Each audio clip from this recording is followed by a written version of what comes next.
Looks like we're good. Let me give me 1 second.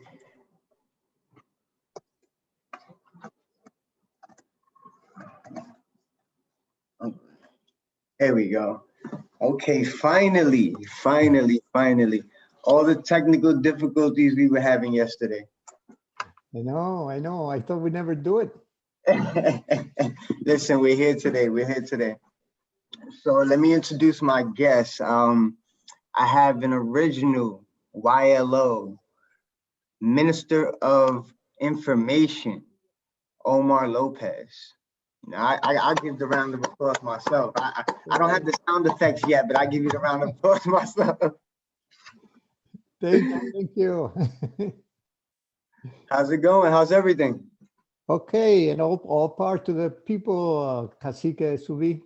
Gracias. Thanks for the invitation. No, thank you for accepting, man. Thank you for coming up, man. I really appreciate this, you know. But Anytime. I'm glad that you invited me. no, definitely. I want to start off with, tell me a little bit about yourself. Where you from? Where'd you grow up? Your background, you know? All right. This is something that a lot of people can't believe when I talk to them about myself, and that is, I'm Mexican. I'm not Puerto Rican. Okay. But So you're a Mexican. Yeah. And I'll tell you how that happened. When the family came from Mexico, we landed in Humboldt Park. I'm talking back in 1958. Wow. I was just a kid. The neighborhood just near where I lived was Division Street. They call it Division Street, West Town, Humboldt Park. And that was so Puerto Rican. So when I went to school, grammar school, high school, all my friends were Puerto Rican. So I grew up with knowing Puerto Rican families, learning a lot about the culture, learning a lot about the customs.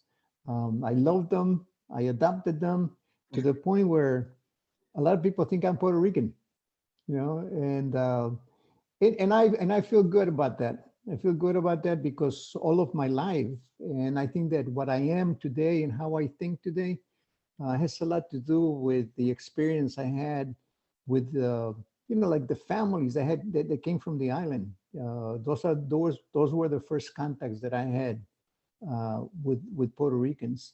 Yeah, So Puerto Ricans have that family in their culture. They try to stay close, stick around each other. I know exactly what you mean. yeah, and what was nice was that those families that are coming in, of course, we know the history that they were being displaced from the island, and so these were people, very humble people, very open, and they brought their culture, they brought their customs with them.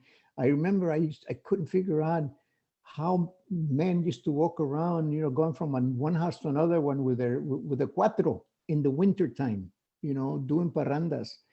But it was nice because they refused, to give up all their costumbres, Hmm. uh, even living in the cold weather here. But again, so that was my experience. This, all of my adolescent life and my adult life has been in the Puerto Rican community. So that's how part of it. That's how I got involved with the Young Lords. Although I lived in a different neighborhood than the Young Lords. Again, I lived on what they call Division Street, and it was different. Different street groups that were on Division Street, and the Young Lords were a little further northeast of us. But I knew about the Young Lords from years before the Young Lords became political. And what was their reputation like back then before they became political? What did you hear about them? Well, at the time it was just gangbanging, And as a matter of fact, the way I came in contact with them is interesting because it wasn't through a Puerto Rican, it was through a Appalachian white, brother that He came around the neighborhood. We used to have a lot of problems with Italian gangs. And one time he and I venture, into that territory to see what we could pick up.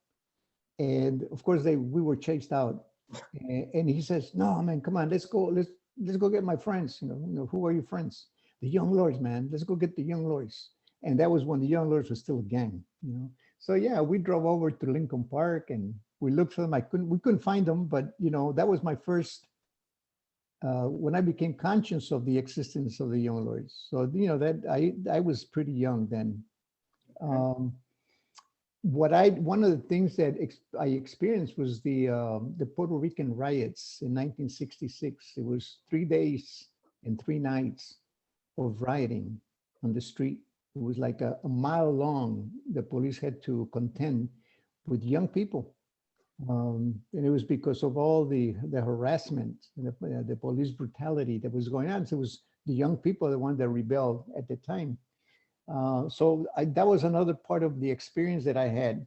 And that put me into like an activist kind of mode, because a lot of the young brothers went to jail, and then I got involved with an organization that was helping getting all of these guys out of jail and through courts, the dates and things like that. And in doing that, that's when Cha-Cha started to come around. And that's him, another guy, his name was Rafael Rivera. We used to call him Spaghetti. They were the ones that, they were the ones that used to, go around talking about the Young Lords becoming a political organization, and that's how I met them. Okay. And it's interesting because they were the ones, both Cha-Cha and Spaghetti, Ralph, that asked me to help them design the button for the Young Lords. They told me what they wanted on the button, and what they wanted to convey in the button. So I wanted to be an artist, so I took a stab at it. And it's something that both Cha-Cha and Ralph liked, and that became our button. You're talking about that symbol up there? Yeah, that's it. That's the symbol. Okay. Symbol. So you're the one who hand drew it. You're the one who, Yeah, I was the one, I love it. That's amazing. Yeah, so that's how I became in contact with both Ralph and Cha-Cha. And so then we began to start hanging around, talking about what needed to be done in the neighborhood. And through them, I met the other original Young Lords, David Rivera, Sal del Rivero. They were political at the time, or they was already political at that time, or they were like borderline? Cha-Cha was pushing for the organization to become political. Okay. There was a lot of resistance. The members didn't want to become political. They just wanted to keep going the way they were. Yeah. And so Cha-Cha had a hard time convincing, the members that the thing to do in Lincoln Park was to serve the people. So did Cha-Cha ended up losing people in the process? Not really. No? Not really. Maybe some of them, became a little distant, but then most of them came back. Maybe one or two, we lost them because the organization became political. But it's interesting that there was that kind of resistance. Half of them were saying, "Yeah, let's go." Half of them, didn't want to go with it. What convinced everyone was when Manuel Ramos was shot and killed by an off-duty policeman. When that happened, the ones that were not convinced that we needed to act politically in the neighborhood, they made the decision to say, yeah, that's the way we need to go, because as a gang, you could not be responding to that kind of attacks and that kind of harassment. So it was interesting. It took Manuel's death, for the young lords to really take a leap, a political leap, and from there on, the young lords, every action that was being taken, it was being taken with an objective, because then we began to develop our own vision and our mission, and so it was, there was no stopping from there on. But yeah, that was how I came to the Young Lords. Chacha asked me to be the Minister of Information. Um, I accepted. I knew them all, so. So what did that entail, being Minister of Information? Like what was your responsibilities now? Well, it was actually like putting out the word, uh, developing slogans, putting out the newspaper, uh, putting together leaflets, in those years, brother, we didn't have computers and that you could do cut and paste and put graphics on it. No, everything had to be done by hand, and so, I was also, that was my responsibility to put out leaflets uh, for marches, for, whatever activity we had, um, developing slogans with the rest of the guys, so that people could chant, some of those slogans, or that we could use some on posters, uh, no, I think I remember one that some of the guys got together and developed when Chacha he was going through some trial, and so we quoted Chacha. He was just in talking to him, and the slogan was, "You can brutalize us, you can even kill us, but you will never stop us." And so that would go on a poster with Chacha's picture. So that was some of my responsibilities, putting out that kind of propaganda. You said, I wasn't alone. I mean, a lot of the other people were helping with that. That was just okay, my responsibility. I got you. You mentioned the newspaper, and I noticed Chicago had its own kind of newspaper as well. Can you talk a little bit about that? Because I know you guys, you specifically donated your collection, I believe, to a university, Michigan, if I'm not mistaken. Well, it's two universities that have our documents. One of them is DePaul University in Lincoln DePaul. Park, here in Okay. Chicago. The other one is in Michigan State. I think it's called Central Valley. That's Okay. where Chacha has done a lot of work. Okay. But yeah, being the Minister of Information, I kept everything. So I kept copies of the newspapers. I kept copies of the leaflets. I kept pictures. I had all of that. When the time came, when we felt that all of that information had to be out so that other people could do research and understand what we did, that's when we donated all of that to DePaul University. It's a special archives that they have. And it's interesting because, now a lot of young people are making use of that. They're all going to that. And we have the newspapers there. We have the leaflets. We have letters from Chacha. We have handwritten reports, from officers of the day, that were in charge of the People's Church. A lot of pictures. And that's all in the DePaul University. DePaul, right. So really quick, guys, just because we got about 21 people in here. So if you guys are interested, you can go online to the DePaul website, and you can search the archives, and it'll show you all the newspapers, all the clippings and stuff. I've been up there personally, and I've looked at it myself. So if you guys are interested, want to know a little bit more about what happened in Chicago specifically, go check that out. But I'm sorry to cut you off. I just wanted to give the viewers, a little bit of information on that if they were interested to go look that up. Beautiful, beautiful. Yeah. The other part that is in the archives are in Central Valley of the Michigan, I guess Michigan State University. Right. And those are, like 200 interviews that Chacha conducted, with people that were active in those years. I think, and that's valuable, That's valuable. the video documentaries he did with each individual. Right, Right. right. I've seen a couple of interviews on that. Those are really good because like I was telling you before this, there's not too many interviews with a lot of you guys, you know. So it's cool when you get, different each individual's perspective on what happened at the time and what they went through, you know. So that's cool. That I looked into that too. Yeah, and like I said, that's a rich collection. It's a very valuable collection.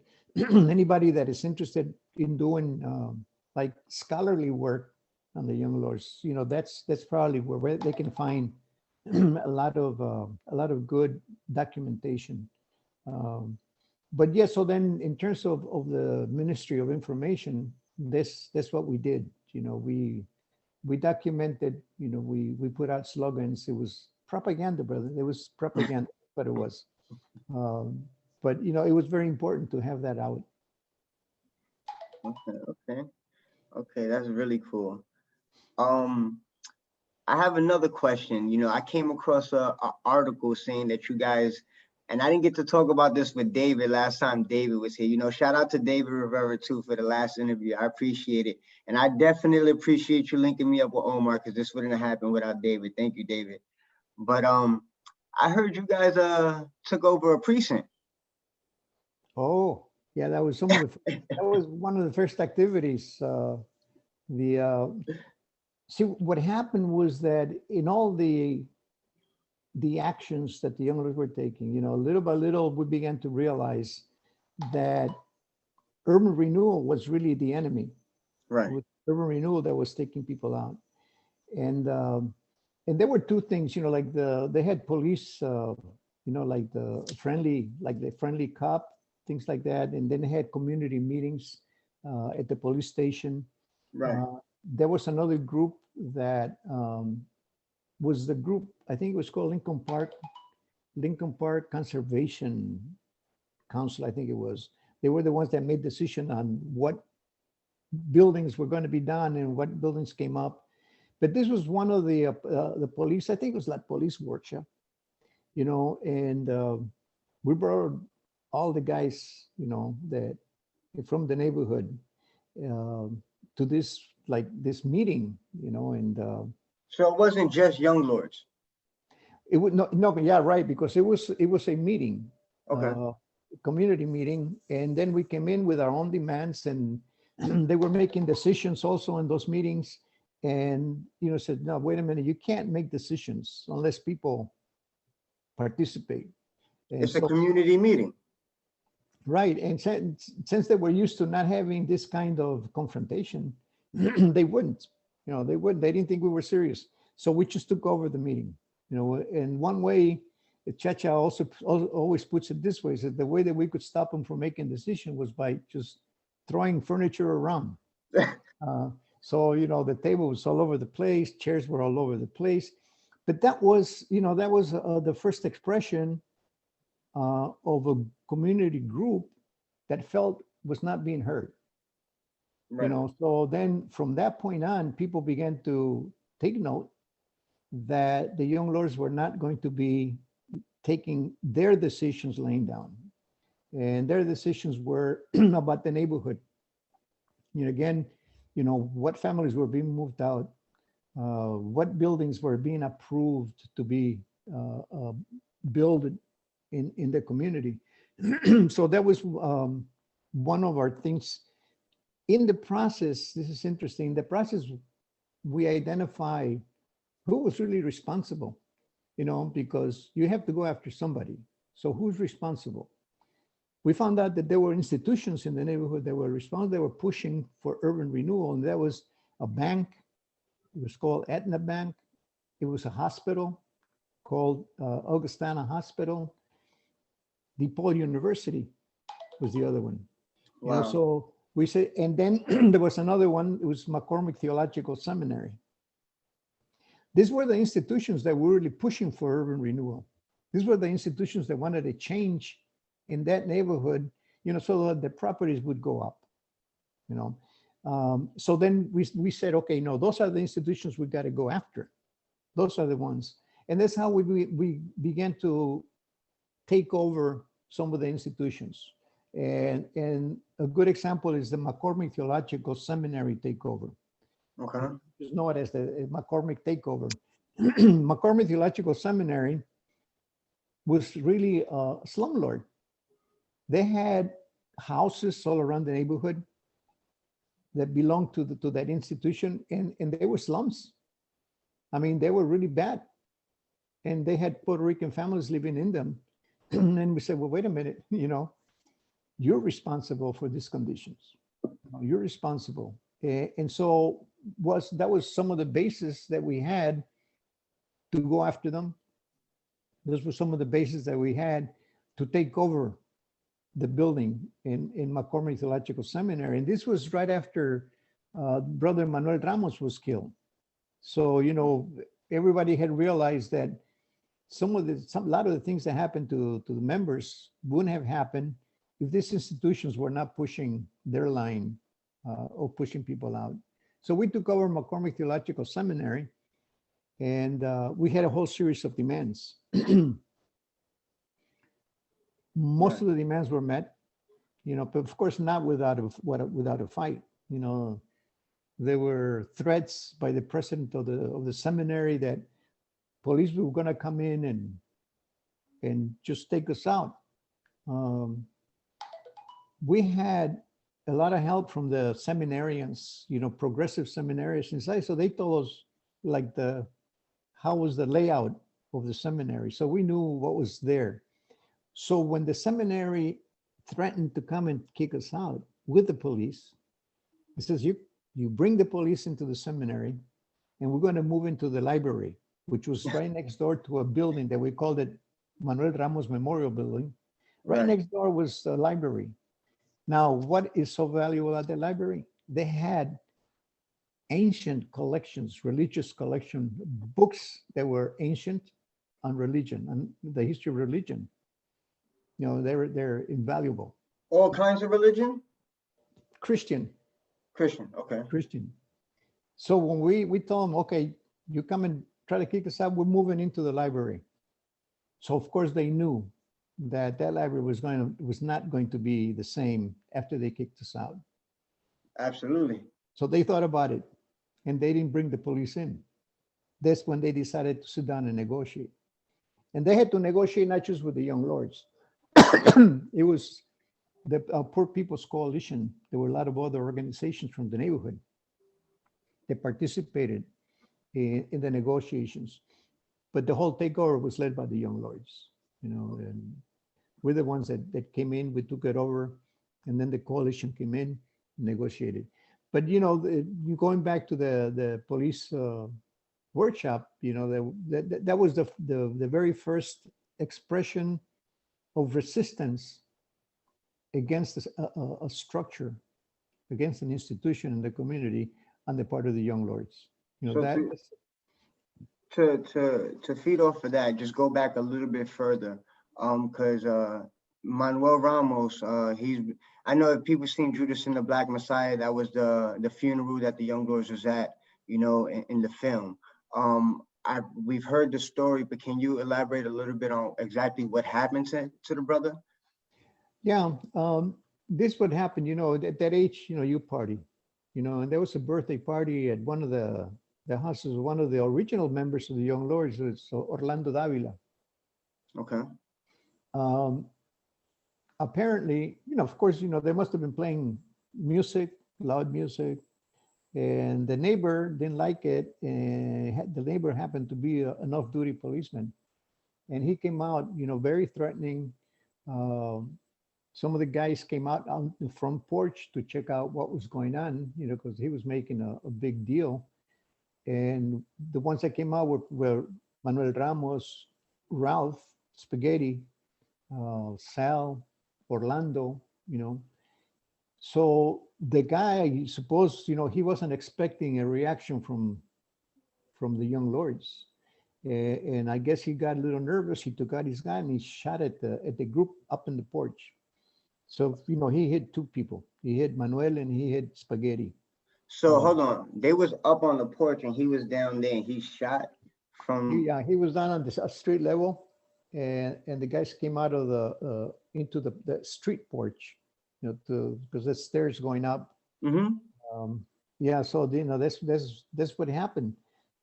He hit Manuel Ramos in one eye. He hit Spaghetti in the around the neck.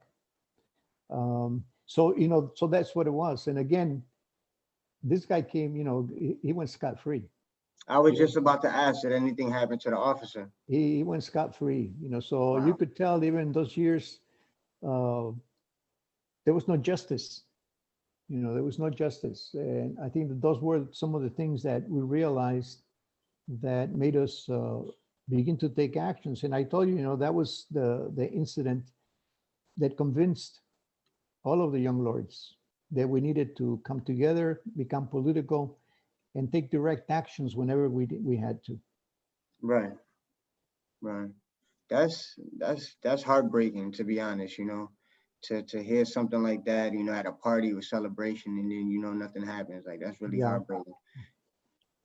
And I can understand why the police take over the station, why that would happen. That's outrageous. And it sucks because, you know what, in today's age, we still live with the same problems. We have, similar situations. Maybe not as radical, they're just gonna pull the gun, but there's other things going on right now within the community and the police officers that things need to be, fixed properly. you know. yeah, yep, yep. And I think that, like you said, conditions haven't really changed. You know, Mm-mm. look at No. look at the incidents in the African American community. I mean, like before the Black Lives Matter movement, I mean, policemen were killing African Americans left and right. They were killing Mexicans and Puerto Ricans left and right, and nothing was being done until this movement came out. So the conditions are still very much the same, and I think it goes in cycles. When you fight it, maybe it sort of like comes down a little, but then it comes back. Yeah, Racism they in the they United wait they wait till it fades away a little bit till people calm down, and it goes. Yeah, yeah, and again, because racism is part of the DNA of this nation. So it's just a matter of time, and they come up again. They'll come up, and so that's what's happening. I think the conditions again are the same. I think that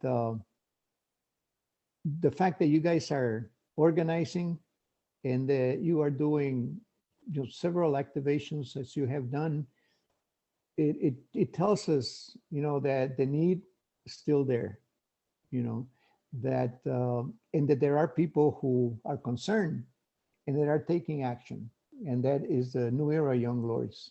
I think that that's important, and I think that from here on, you guys are going to be moving, because you're moving pretty fast. I mean, you've got chapters going everywhere, as far down I as listen. I got. I'm sorry to cut you off, but I have to be honest. It wouldn't be moving as fast if it wasn't for the foundation that you guys laid. It's you guys' legacy. It's big shoes to fill, but we're gonna try our best. But you guys really left a real impact. In the people, that the people believe in this. The people want this. And that's why it's moving at the rate it's moving, because you guys and the people. You yeah, guys left a real dent, a real impact, in the culture, I've noticed especially for us. and then the postings, I've noticed that there's a lot of young people that are very eager to learn, what happened, and so that and they're part of your organization already, so I think that's really, really a plus.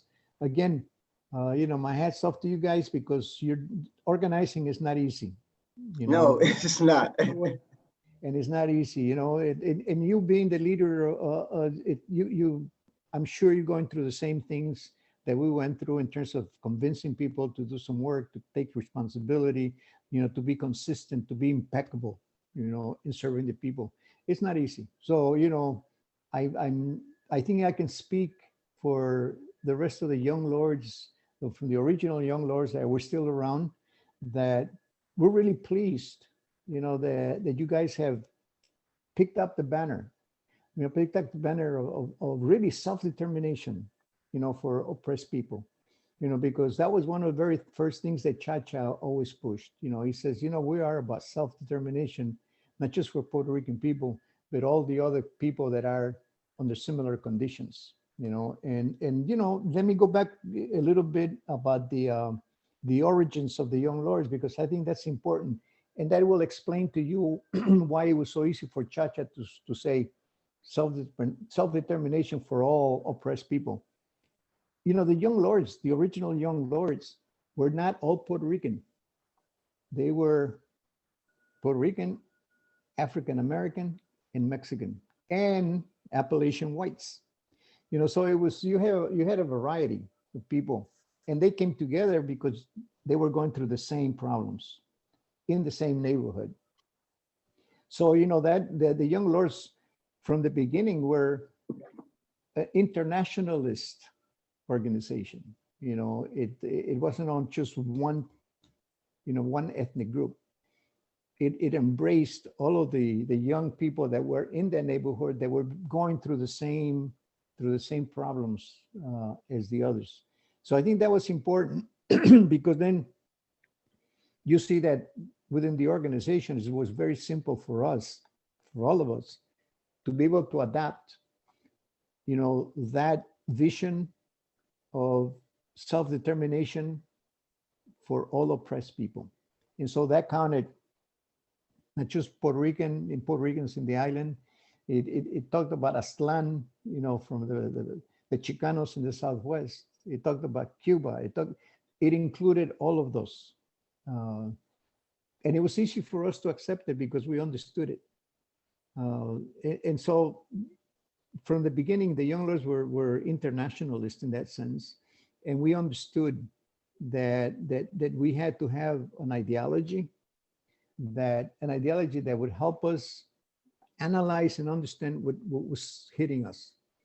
And that having a progressive ideology helped us understand, hey, who is responsible for all these things that are happening to us. So I think that was important. Of course, our mission was really important too, because that really zeroed in on the Puerto Rican nation. Our mission was to make sure that the Puerto Rican community was proud of its roots, that it was proud of its culture, it was proud of its language, so that all of that had to be preserved. And that's where Tengo Puerto Rico en mi corazón comes in. That was our mission. We wanted every family, we wanted every Puerto Rican men, women, children to feel proud of who they were. Because I think before, there were some doubts. I think that even some of the guys in the groups might even have been maybe even ashamed of the parents, because they didn't speak English, because they couldn't navigate the system. And you as a young man, a young woman, you could pretty much navigate, because you spoke English. And so the mission, like an identity, it was like an identity crisis for them. That's what it was. See, that's what it was. And a lot of people really don't understand. For I think a good maybe about 10 years, in Puerto Rico, they couldn't fly the flag. English was supposed to be their primary language. There's a lot of reasons why the Puerto Ricans wear their flag everywhere. It's not just because we're cocky. It's history. They try to take it away from us at one point. So by us being so prideful now, is just embracing our culture. And that's even a lot of Puerto Ricans don't even know that, And like I said, this is all a learning process. If somebody didn't know it today, now they know. Yeah. Well, I think you hit a good point. The Puerto Rican nation, has been bombarded culturally, linguistically since 1898, brother. 1898, and the Puerto Rican nation has not lost its identity. It's still there, and it keeps fighting, And I think that it goes in cycles, For example, in the 30s, I think that the group that was responsible in keeping that alive, in making sure that Puerto Ricans understood that they were just as valuable as any other culture, with the movimiento nacionalista, you know, with Dr. Nationalist. Pedro Albizu Campos. Mhm. Well, he's the one that hammered on the Puerto Ricans, you know, to be proud. Then after the nationalist movement, you know, came the socialist movement. You know, the independence for the pro-independence movement. That's what they call the pro-independence movement, which was really strong at the time when the young lords were also active. I was gonna ask, how did all those organizations, you know, reading up on the history, you know, Pedro Albizu Campo, you know, everything that's been going on, and you guys taking, you know, not all their complete ideology, but you guys pick, you know, the best things, their best qualities, and try to put it within the organization. How was that? How was that for you guys? Was it a simple task, or did you guys go crazy with all the information you guys were getting? Like, how'd that process go? You know, it was very organic, you know, because this is what I remember. When we started, we used to get a visit from this man, you know. He must have been around the time, he probably was in his late 40s, early 50s, and he used to come all the time. And he was an old Nationalist Party member. His name was Manuel Rábago. And like he is in some of the pictures of the young lords, you might see the flags that we flew were gifts that came from him, that were flags that the nationalist movement used. So we had we had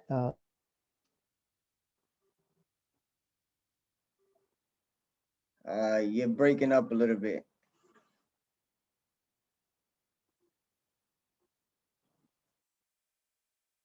Hold on. that we Hold, shared with hold the on. Congress. It was breaking up a little bit. You have to go back a little bit. I missed the last part. It was breaking up. All right. So I was saying that this man, Manuel Rábago, used to come in and give us all kinds of literature on the nationalist movement and the history of Puerto Rico.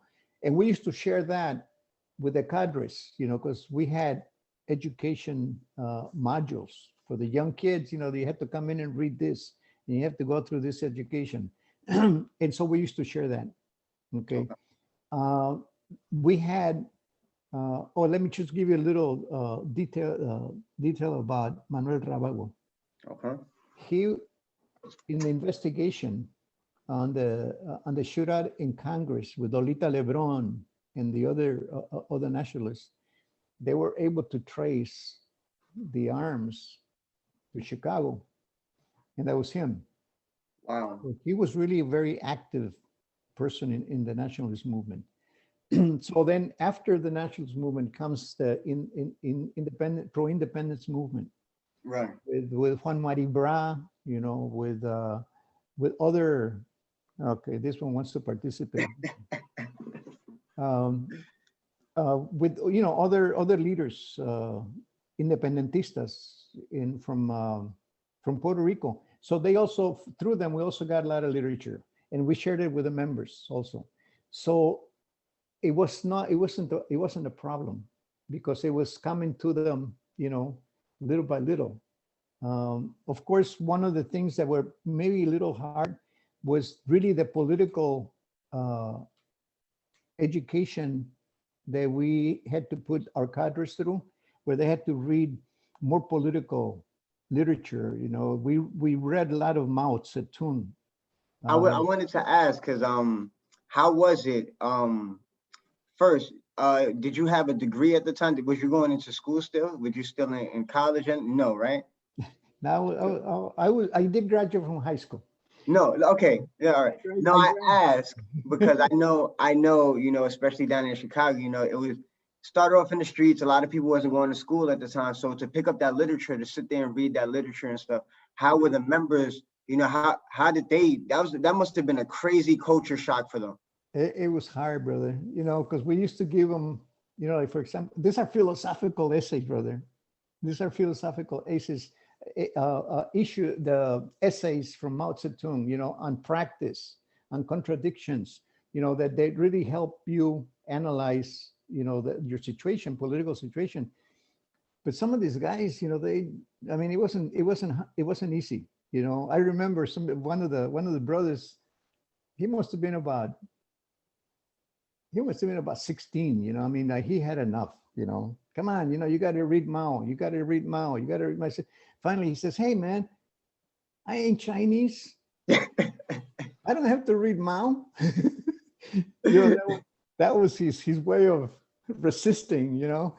But it was difficult because of that, you know, the reading. It was not easy. But you know, we were able to also have dialogues, and that helped a lot. But you know, so all of those the ideology came to the group sort of like organically. You know, it wasn't Right, hammered. It wasn't hammered on the group, but it came in slowly, and especially because again, the group had a very strong cultural background. You know, because we had been hammering on the history of Puerto Rico. Every cadre knew the history of Puerto Rico.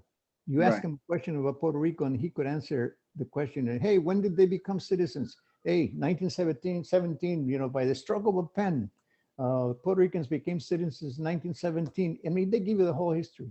These were right, kids that were 15, 16, 17. Um, you know, when did Puerto Rico become part of the United States? Well, 1898 after the, yeah, you know, so it was very exceptional. You know, now that I look at it, it was exceptional in how all these young kids were able to learn. And you Listen, know, given the circumstances, you know, with your environment and everything going around for you guys to do a 360 like that, you guys did a tremendous job. And yeah, that's not easy. And you know what? The biggest struggle for me is the environment. You know, everything going around you guys to sit there and actually be focused. You know, yeah, that's you guys did a hell of a job. Excuse my yeah. language, you know, but you guys did a phenomenal job. Well, you know, and I think it helped us to that we did adopt an ideology that helped us um, define, analyze what we were doing and why we were doing it. You know, and we had our ideology was a progressive socialist ideology. And in doing that, it taught us who the enemy was. You know, the Right, enemy was not the gang down the street. You know, he was not the enemy. The enemy were the institutions that were oppressing you. That's how, and having an ideology helped us to do that. You know, right, then we had a vision. You know, what is the vision? Well, you know, the vision is that we want to see Puerto Ricans be proud of their history, be proud of their cultural roots, and based on that, we could form alliances. Why? Because then the group felt very strong and defined. You know, there was no doubt about who they were. So once they felt they were strong in terms of their identity, cultural, then you can make alliances with someone else, and that's what would happen. You see, and then from there we go into what we call the survival programs. The survival programs were the breakfast for children, the free health clinic, you know, the free clothing. Uh, those survival programs come next, and that is because we want to show that the structures that were responsible for that were not doing the job, you know. And so then those, we call them survival programs, and they were effective. They were very effective in terms of teaching the people who was the enemy, you know, because they were not getting it from anybody else. We were feeding them, we were clothing them, they were giving them free health. Um, so I think that those things were important. I think that you're doing something very similar to our survival programs. no, not to the extent that you guys had it at your point, but yeah, we're working there. You know, we're definitely catering to the community. I don't want to say everyone is at rock bottom that we help, but we help whoever's willing to accept our help, you know, any which way we can. You know, we do cold drives, we go out and feed people with food, hot food, cold food, you know, whatever we have, you know. Mhm. It's like, doing this, we're not sponsors, so like everything comes from us. So any little bit that we get from the community, from people donating, we try to get it out to the people that's in need, you know. And like right now, we're trying to focus on a food program so that way we can at least feed 50 families within our community, you know, full groceries. you know, but the pandemic and everything right now is real difficult. Food banks aren't accepting anybody right now. The pandemic, everybody's racking up on supplies, other organizations. So right now it's really hard.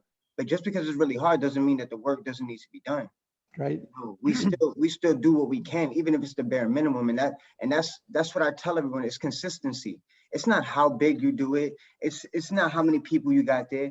It's the repetitiveness that you need to keep up with the community, so that way you can always have the community behind you. Because the community is only going to trust someone who's actually there. You know, they're not going to trust somebody who they never met or doesn't put in the work and doesn't sit there and have a sandwich with them and have a conversation with them. You know, it's simple things like that really helps the organization really get in tune with their community versus, you know, thinking that you do one thing and walk away from it and you're supposed to get their full support. It doesn't work that way. You know, Yeah. and that's a lot of things what people don't want to do. And I think that, you know, when you do activations like what you guys have been doing, and I'm sure you're already doing it, but that's important to then give them information. You know, that's what we used to do. We used to provide a service, but we used to give them printed information as to why we were doing it. You know, why wasn't the city giving them free health? In the Department of Health for the city of Chicago should have been taking care of that.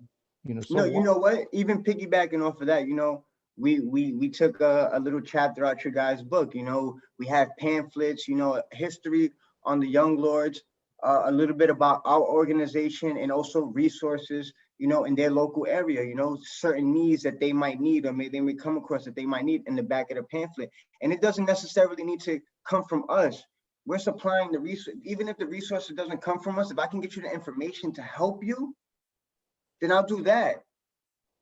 You know, and it's putting in the effort. You know, it doesn't necessarily directly needs to come from me. If someone, you know, doesn't have a place to stay and I know somebody that you can go get a room, I'll shoot you that. You don't have to get it directly from me. But if I have that information, if we can share those resources with people, like you said, you know, it'll go a long way.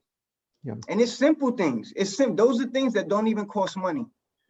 Yeah, no, and that is what will have the people identify with the new era Young Lords. You know, and like you said, you know, you may not be touching everybody, but if you touch one person, that the person will say, you know what, the Young Lords did this for me.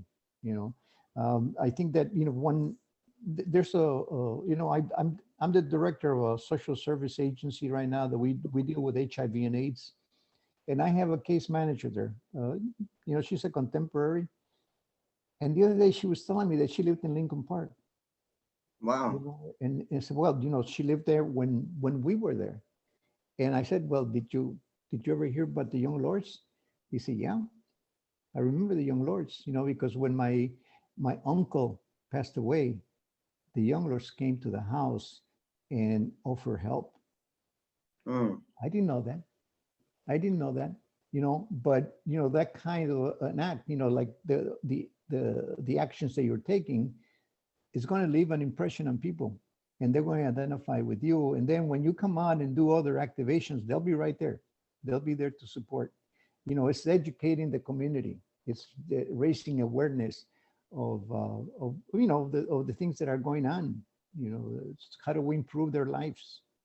I see it like this. If you could improve your community, if you could unify your community and get everybody together, it won't be as hard to do it other places, you know, like Puerto Rico.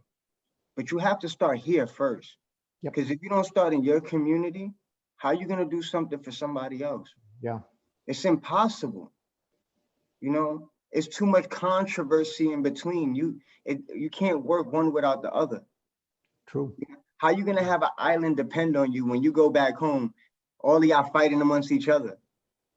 Yeah. How does that work? That doesn't work. Yeah, no, you have to do it where you are. You know, you have to do what you're doing where you're living right now, but making the connection to Puerto Rico. No, know? absolutely, absolutely. You know, and identifying with the kinds of things that are going out there. I mean, like right now, the island is going through hell. You know, with La Junta, you know, and squishing, you know, the citizens from every penny they got, taking away, closing schools. You know, What's going to happen to that generation of kids? You know, and so that's the kind of thing that's going on over there. You No, know, absolutely, and it's absolutely. by design, brother. It's not an accident.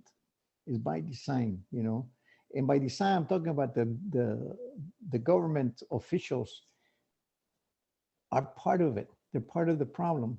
You know, when I realized that they were even very deep into that, that's when Trump went to Puerto Rico after Maria, and he started to throw, you know, the paper towels, and the officials that were with him didn't do anything about it. I mean, that was an insult. That was an insult. If these guys had been proud of being Puerto Ricans, if they had been in their minds that they were there to serve the people, they wouldn't have allowed that. I don't care if you're the president, but you know, don't do that to my people. You know, I agree. I realize, man, this el gobernador and los alcaldes and all those people, they're in on it. They're part of the problem. They're It's part, all personal interest. You know, yeah, they all have a personal interest in it. They're not leading for the island, they're leading for themselves. yeah, And that's where it really has to begin. We have to fix the government over there. But it's kind of almost impossible with the United States, have their hand in the puppet, you yeah, know? yeah, yeah. No, it's true. But and I think that you know, like the Puerto Ricans that live in the mainland, you know, they got to make that relationship, you know, to the Puerto Ricans living over there. And of course, everybody's got family over there, you know, so there is a relationship. But, you know, there's got to be an identification with the problems that they're facing in the island, with the problems that we're facing here in the United States also. And to realize that it's all the same, you know. In this case, I mean, it's the government of the United States, you know. Why won't they let, you know, the Jones Act out, you know, just let, you know, let the Puerto Rican people buy from whoever they want to buy. You know, why do they have to just use the merchant marines? You know, that it's you know, it's so expensive, you know, Yeah. why? You know, so it's important to look at some of those things and start dealing with that.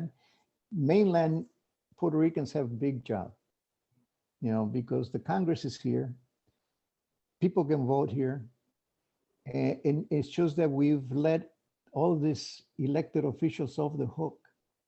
You know, they think that they are the leaders of the community, and they're not. No. Elected officials are managers, they're administrators for the people. Except we think also sometimes that they are our leaders. They're not our leaders. One thing I stress, to the chapters out there, everybody for me wants to get into politics. Everybody's a politician nowadays. Everybody has an opinion on something. And for me is, it all starts in local politics. If you're not talking about your local politics, for me, it's really not a conversation that we're going to have. Because if you're not willing to get involved in your local politics and hold these local politicians accountable for what they're supposed to be doing in our communities, then you're just wasting your breath. And that's where we have to start standing is with the locals. It's the communities that really have a say so. And these local politicians have to answer to the community. They need the votes of the community. So the community really needs to hold these local politicians accountable for what goes on in the communities. If not, then the community has to get them out of there. Yeah. And if, again, we have to start waking up a little bit and really start seeing that. And we really have to start deciding who comes in our community. Because if we give a blind eye and really don't pay too much mind to politics, we're going to have somebody running our community. We don't know what the hell they got going on. Yeah. Yeah. They're going to start building, rehab facilities inside our communities, which I'm not saying the rehab facilities aren't needed, but not in the middle of an urban community that's already having a pandemic and an issue. And I've seen it done plenty of times, Yeah. but we don't hold our local politicians accountable. That's exactly the problem right there. You know, you got to demand from them. You got to demand from them, you know, for them to come through for the people, you know, not just the developers, you know, but for people. What are the needs that they have? That's got to happen. Yeah, I agree with you. So I have a question. So I heard a story, and it's something that I honestly didn't know so much, but in New York, when they took over the People's Church, I heard I can't remember who I was having a conversation with, to be honest, but I heard some of you guys from Chicago came down and assisted, the chapter in New York with the church, with the People's Church down there in New York. But yeah, when they took over the People Church, of course, they were already an established chapter. Right, right. And all of the heavy lifting was done by the New York Lords. When we did come to New York was way before, before the garbage offensive. Okay. Before the garbage offensive, a few of us from Chicago went to New York, and we met with the original officers of the New York chapter. Before we get into that, what's the connection from New York to Chicago? Because for me, the story you hear that they drove down to Chicago and they came back young lords, I get it. But for me, coming from, the streets, you don't just go one place and come back something else without a connection, without, there has to be something in between there that links for enough trust to carry on somewhere else. So was there a connection there, or it was just good graces? Yeah, go ahead. Yeah, no, there was the connection. So there was a young guy from Chicago. His name is David Perez. David Perez. Yeah, he came out of Division Street also, like I did. So he's from Chicago. Yeah, David is from Division. He was part of a youth organization too, over on Division Street. Apparently, he moved to New York, and he was the contact. He knew about the Young Lords, and I'm sure that then the other part of the story fits in, which is the other members read about the Young Lords in the Black Panther Party paper, the newspaper. But David was there. He was, but I think he might have gone to New York to go to school. I think that was the thing. But he's the one that made the contact with us, David, and then they did drive to Chicago. And then I knew, I figured all of that was true. For me, coming from, the streets, it was, for me, something I felt was left out, that I never heard. Maybe it's been said before, maybe it's documented, but I always wondered what was the connection. People just drive from New York to Chicago, Yeah, you don't do that. That's what got me. I'm like, yo, they must have been some real badasses. Yeah, I know, right? No, yeah, true. No, that's the way it was. That's the way it was. So David, you've posted several pictures of the Young Lords. And one of those pictures, you can see David standing right next to Chairman Felipe Luciano. You sent me a picture earlier, and you told me it was the one to I think the left of the right. I can't remember now, but I looked at it at the moment. I was like, okay, that's him. That's David. And when I was looking for him on Facebook, and I found him. And I think he's back in Illinois, but he doesn't say much about the Young Lords. I don't know why, because he had a big role in getting the New York chapter going. Okay. So I'm going to try to get a hold of him again, because he ought to be, still doing things with us. A lot of the people that are still around, that were members of the Central Committee here, we're still doing things. We're all dudes, but we're still doing things. Our Minister of Education, he's Tony Baez. Of course, now he's Dr. Baez. Yeah. He was Minister of Education. He got, at the end, he got a PhD in education. And he was the one that was handling the desegregation process all around the nation. And I'm talking about the middle 70s. By the time, he was traveling to New York, he traveled to Detroit, he traveled to Chicago, he's in Milwaukee. But he's the one that was making sure that the school districts implemented the desegregation mandate that the federal government had at the time, because schools were segregated. Right. So he kept moving that way. He became the dean, I think it's the dean of Ostos College in the Bronx. For a Wow. while, he was there. So he was our Minister of Education. He continued in that path, you know. We had our Minister of Health, uh, Alberto Chavira. He became a doctor. Eventually, he became a doctor. He moved to New Mexico, but even in New Mexico, he continued serving the people. Um, you've met David. So, David's there.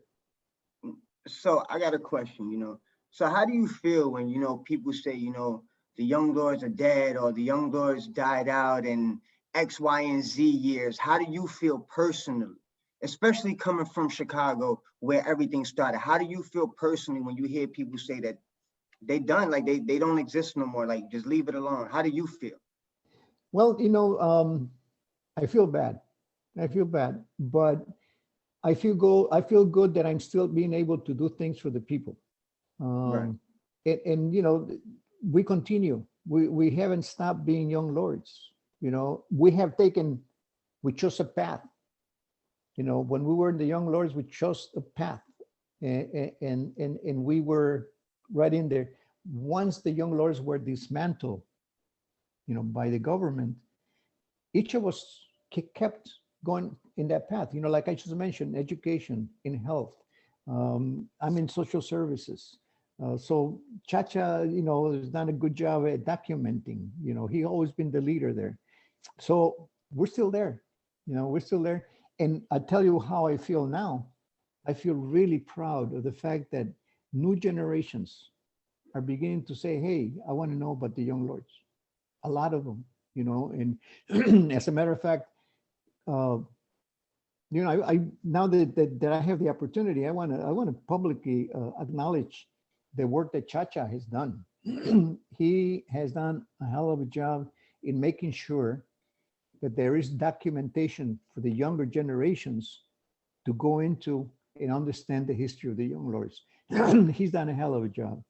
So he has shown his leadership not only when he was a young kid, when he was young, but even today, he has shown that leadership and that commitment, to the history. Uh, I mentioned the members are still around. We haven't lost our mission. We're still doing it. And one of the things that has impacted me in seeing your posts in Facebook is some of the responses. Um, I started to read some of the people, and they put pictures up. It says, that's my dad standing right next to so and so, you know, and that really makes me feel good because these are people that they were kids, and now they have children themselves, you know. But I'm really proud of that because now they are saying, I feel proud that my father was a young lawyer, and now they're interested in finding out about what their parents did, you know. The leadership, you heard about us, but man, there was a lot of young lords, that were part of it. And I'm really happy, to see the children, the grandchildren of the young lords now feeling proud about it, and I'm sure I feel proud because that makes me understand and makes me sure that that's going to continue. The legacy of the young lords is going to continue. We're not dead. There's new generations that are coming up. And while I'm at it, I also want to recognize publicly the work that you guys are doing. You guys have come up at the right time in history to pick up the banner of self-determination for people. And you have just in time to pick up the banner to make sure that Puerto Ricans don't get lost. See, because when we were active, the families were just new arrivals. And so the culture, and the customs, and the language were strong. But now there's a lot of generations that have been born in the United States that need to feel proud also about the culture, about the language, and feel proud about their parents, most of all, because the parents went through hell, when they came. And so, I wanted to say that because I think it's important. Now, the role that you guys are playing, it's important, very important. I just want to put it out there on the record, coming from an original young lord. For the record, they've never died out. Their work has never stopped. and that's publicly. And if people feel otherwise, then that's their own personal opinion on themselves. But that doesn't speak for every young lord out there. So I just have to go public, on the record for that. If people feel like that personally, then that's amongst themselves. Yeah, yeah. But so question, I listen, I know I keep saying questions, but how was it? Because I know you was David told me you was a little bit more involved with the Rainbow Coalition, working with Fred Hampton, and how was that whole experience at that time? Getting all the groups together. Well, like we had contact with the Black Panthers right from the beginning. In '68, we were already working with the Panthers. Chacha had a good relationship with Fred Hampton. Uh, we used to we used to go to their headquarters, quite often. We were at the headquarters probably about 4 or 5 days before he got killed. Wow. But Chacha had an excellent relationship with Fred, and so that's how the idea of a coalition began to happen.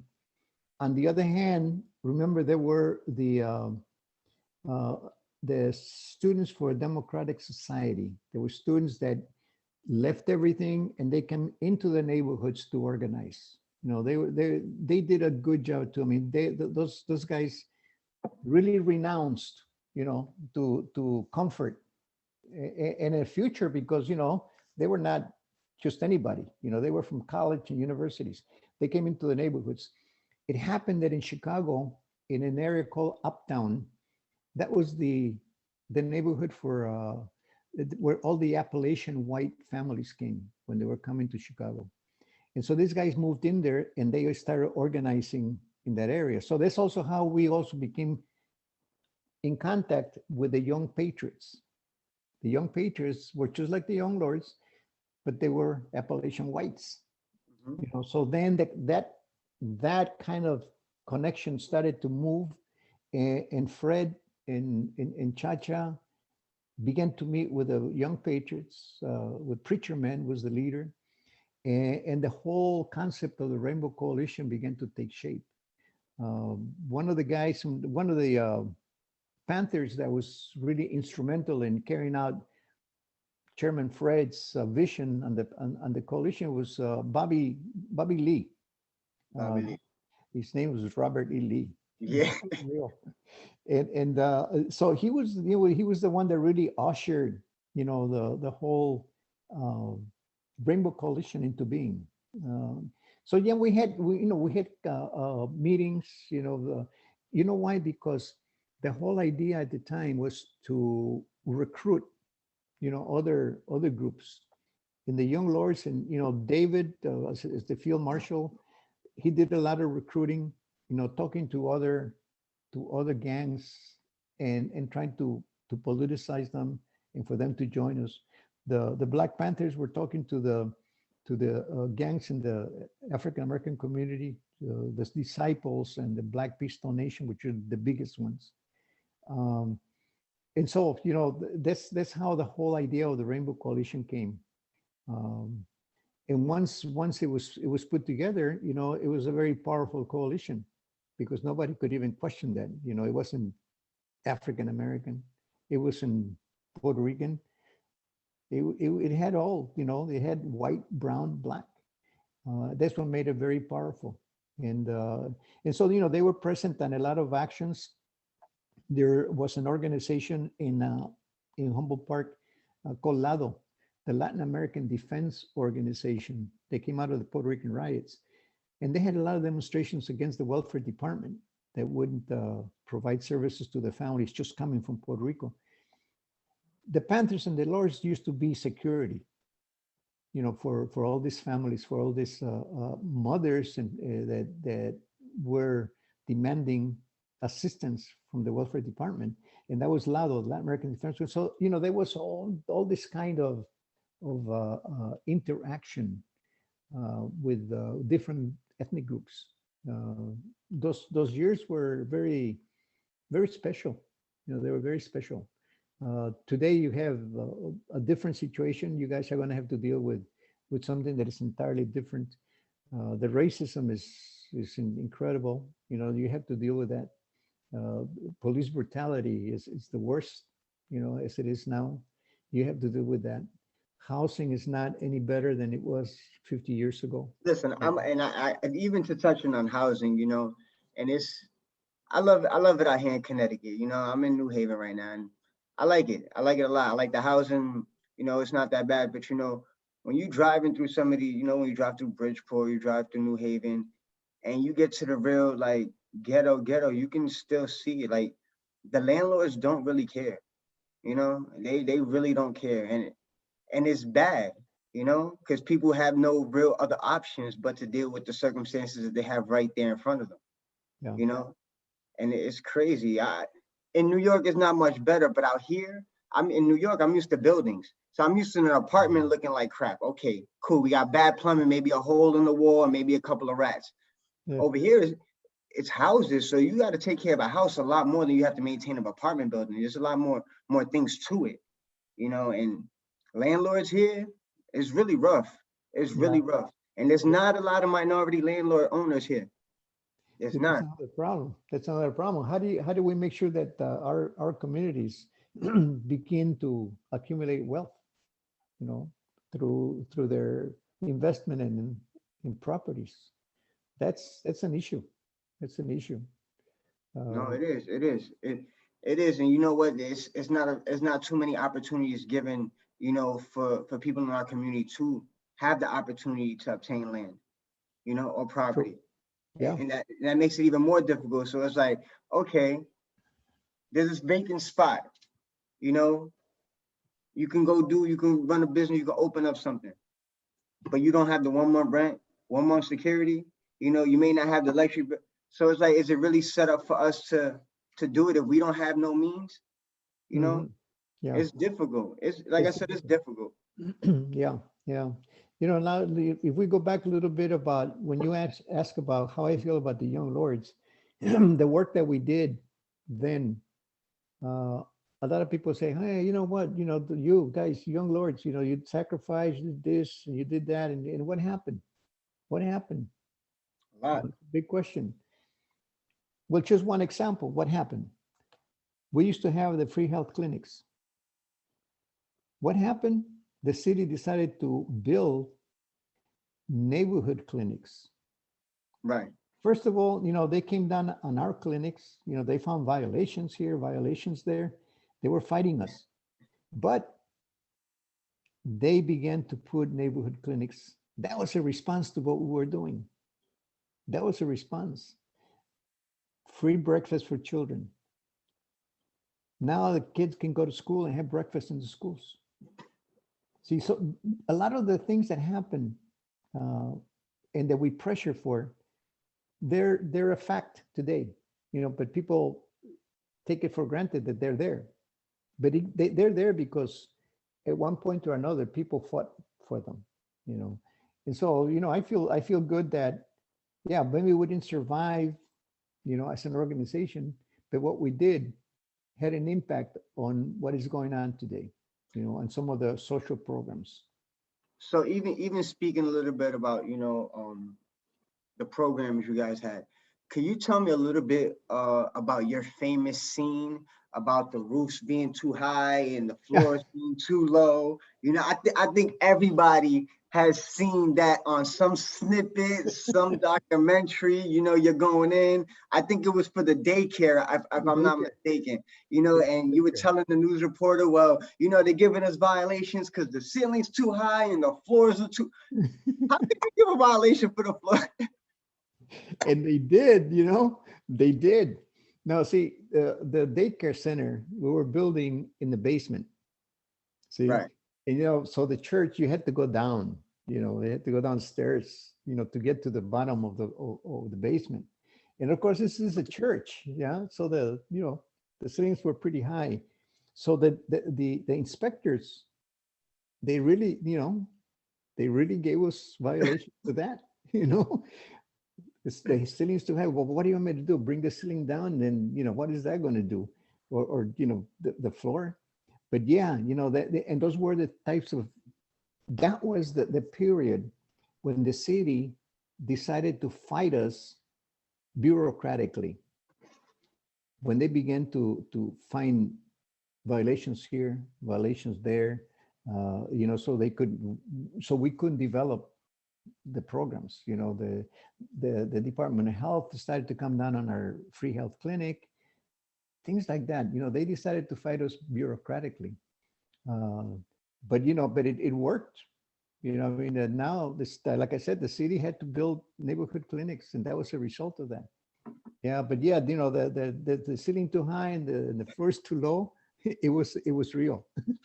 That's what they Wow. did to us. I honestly, I thought you was being sarcastic to the news reporter to get your point across, but now that you tell me that it's actually valid, I'm like, wow, that's really nitpicking and being Yeah, petty at its finest. yeah, yeah. That's crazy. Yeah. That's, did you guys ever get to open that clinic, that daycare or no? Not officially. We took care of kids there. We took care of kids anyway, but we were not officially open. Okay. Because we were never allowed to officially open. But we had all the partitions. We had the little rooms. People would come in and paint little murals on the walls. So we had something, that resembled a daycare center. Of course, mothers would come and help. They stay around with their kids. So it was not like we had to pay teachers. Yeah. No, yeah. No, that's beautiful. That's beautiful. And even as far as us, we want to bring that the programs back for the youth. We today, I don't know, we'll be able to open a daycare right away, but one of my goals is, either in New Haven or Bridgeport, what we're working on is trying to get youth programs back up, free baseball league, free basketball tournaments. Obviously when the pandemic, eases up a little bit and we could be a little bit more functional in the community, but this is things that for me, they were big for me growing up, in the projects in New York, to play in the free tournaments, to play in the free baseball leagues. We don't have that no more. Mm-mm. To sign my kid up to for baseball, it's like $300-400. Yeah. Yeah. And I want him to do it, so we're gonna. But you know what? That's a dent because I don't have $300-400 to spend per kid to get him into to sports out there. Yeah. So that's something for me as a parent. I'm looking at it, because I come from a big sports background. I come from, always being involved in the community activities. So for me, it's like we have to find a way to bring that back. How many YMCA's I see closed, how many Boys and Girls Club are closed. We don't have no real programs or what we call a community rec centers for the kids to go to anymore.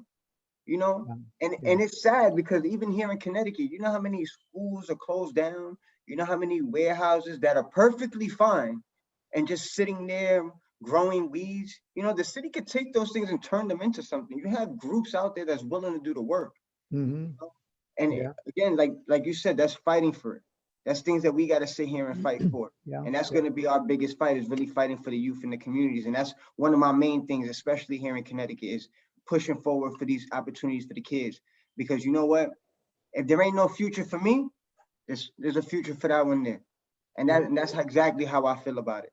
You know? Yeah, yeah. And that's when you take advantage of educating people. When you provide some help like that, well, that's when you get them and you educate them. You tell them, why you need to do that. Why? Because, like you mentioned, the YMCA, the Boys and Girls Club are closed, and we have to have that. So it becomes a community project, but you have to let them know.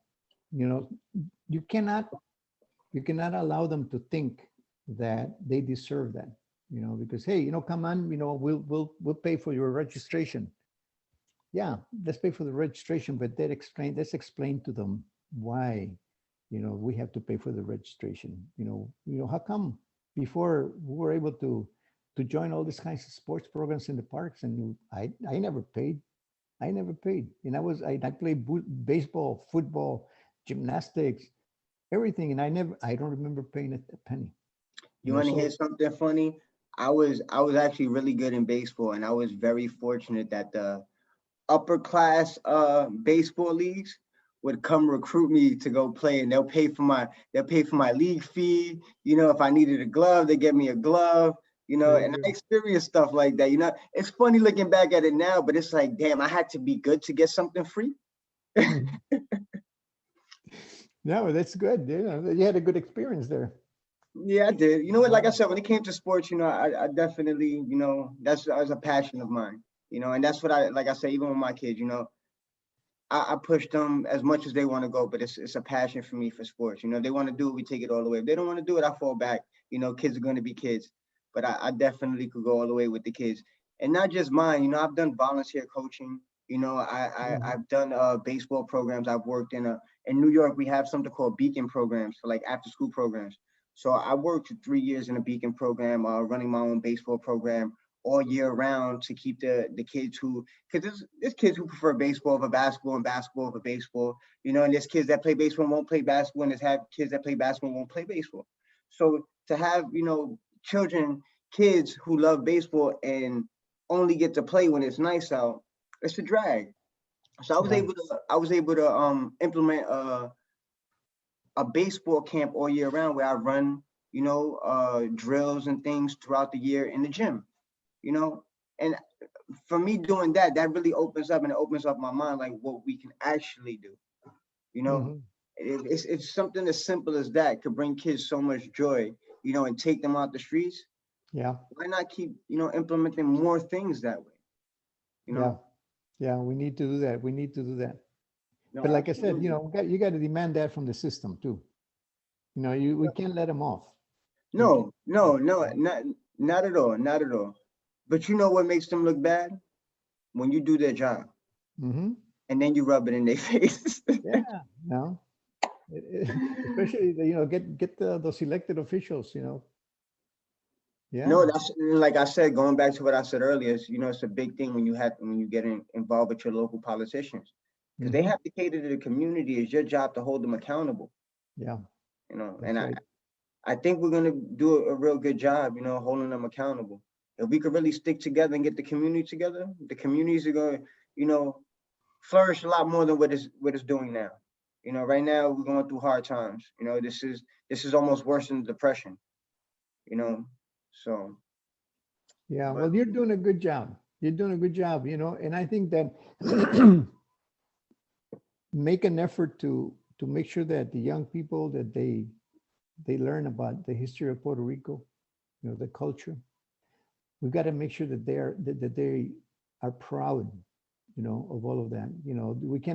We can't let the system make them feel ashamed, because once you do that, then you have no grounds, you have no base, to excel.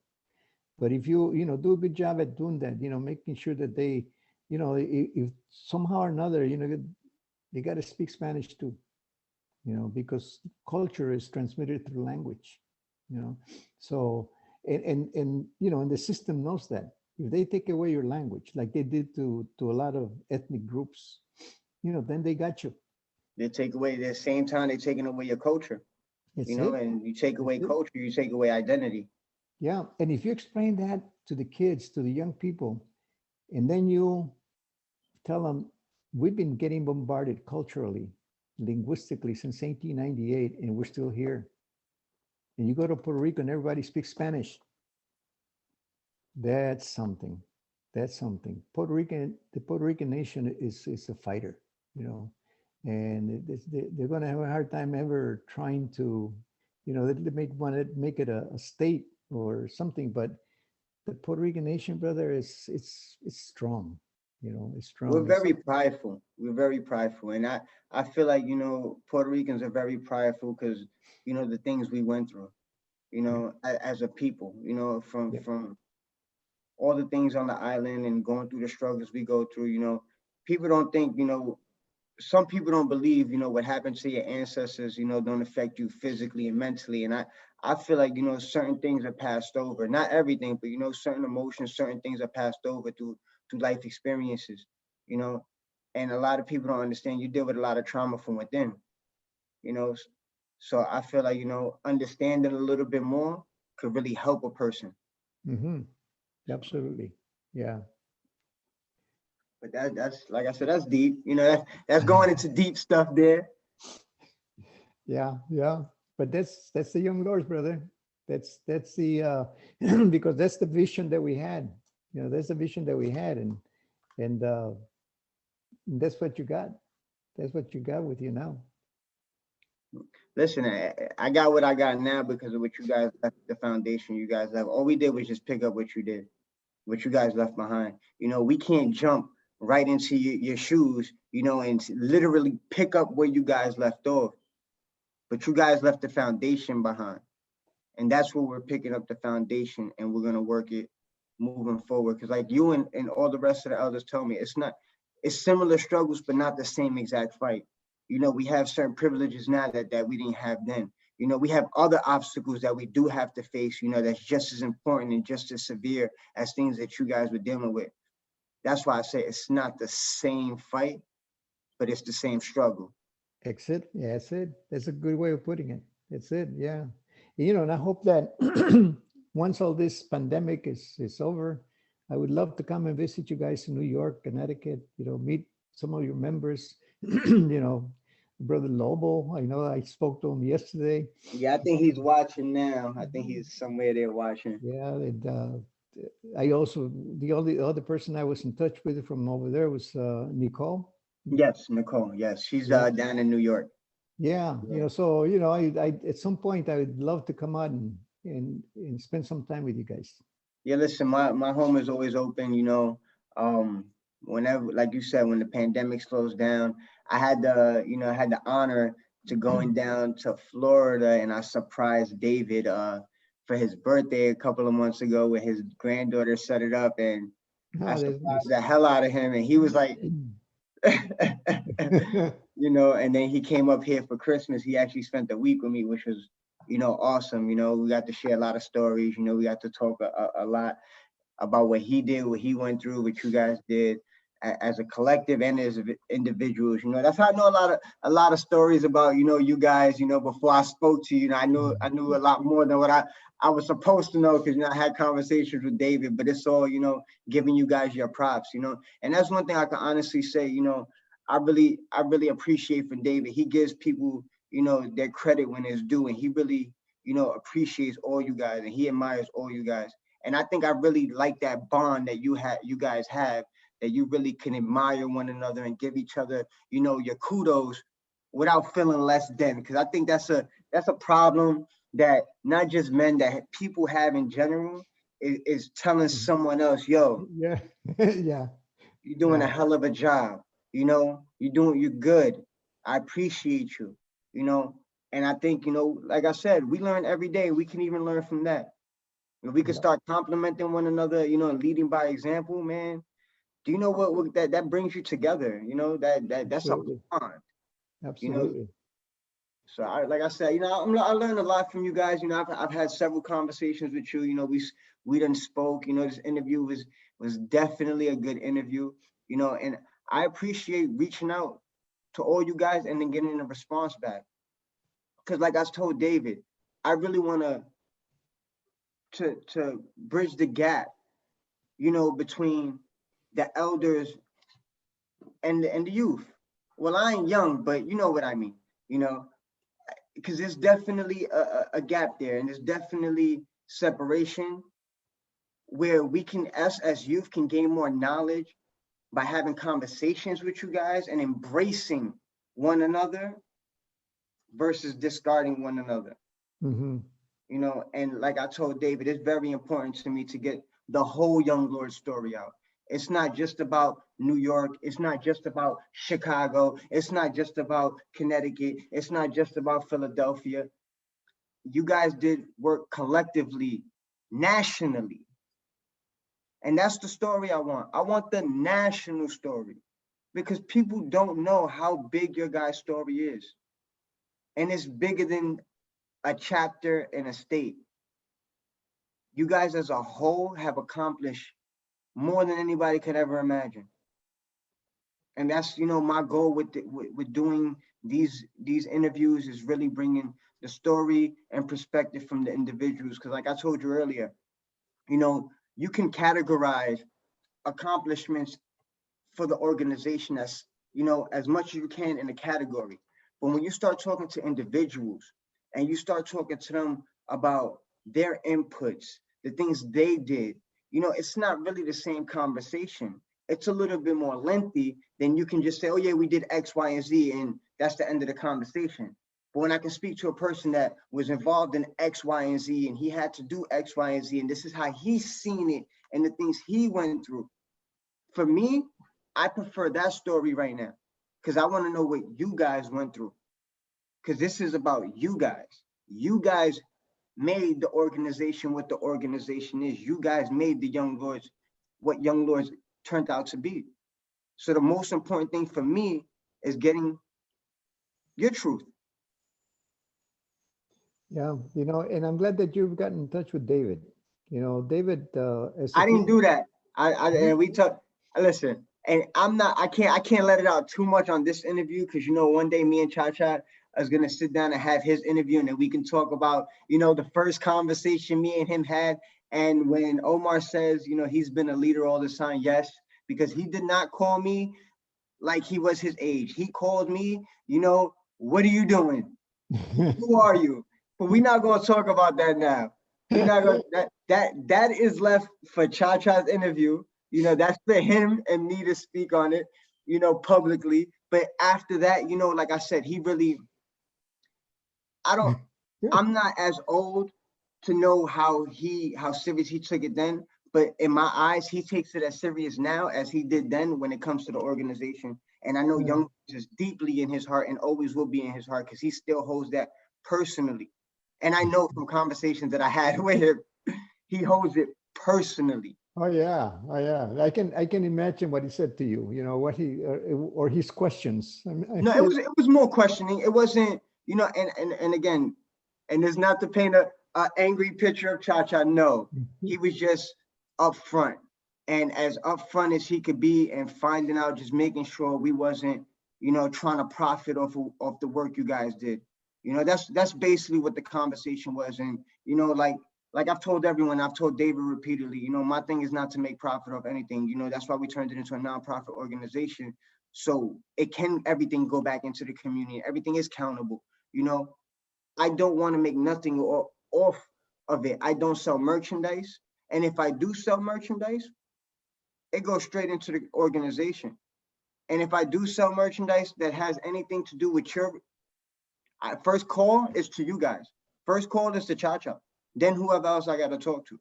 And that's the respect that I have with Cha Cha, and I will always have with Cha Cha. You know, because he doesn't tell me how to run my organization. He doesn't have a hand in my organization. He doesn't do any of that. But out of respect, I call him when I need to call him, when it has to do with the image of the Young Lords. Yeah, yeah. Well, you know, I think that I can say that if there's anything as a personification of the Young Lords, it's my chairman Chacha. That's the Young Lords. He embodies everything that the Young Lords stand for, you know, and he's still at it, you know, and I love him.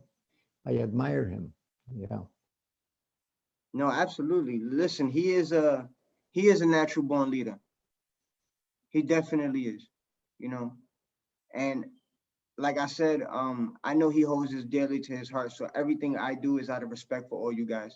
And to every, you know, young lord out there that's had conversation with me, you know, I bow down and give you our kudos and I give you our respect because you know what, I wouldn't be doing things that I'm doing today if it wasn't for him and you guys, like I said, laying the foundation.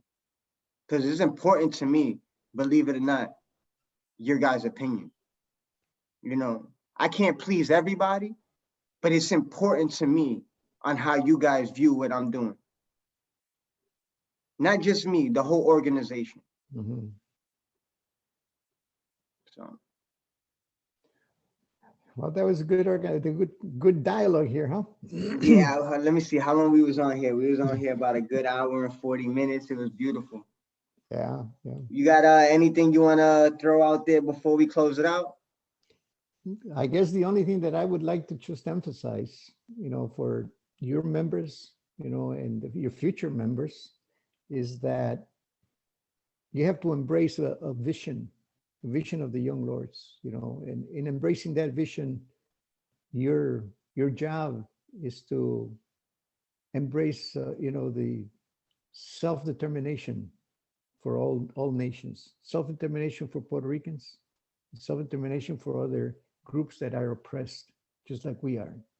And once you do that, it's clear sailing, you know, because your members will know exactly what they need to do. And I congratulate you. You know, I appreciate what you're doing. Thank you. Keep it up. I know it's not easy, but I'm glad that you guys are picking up again.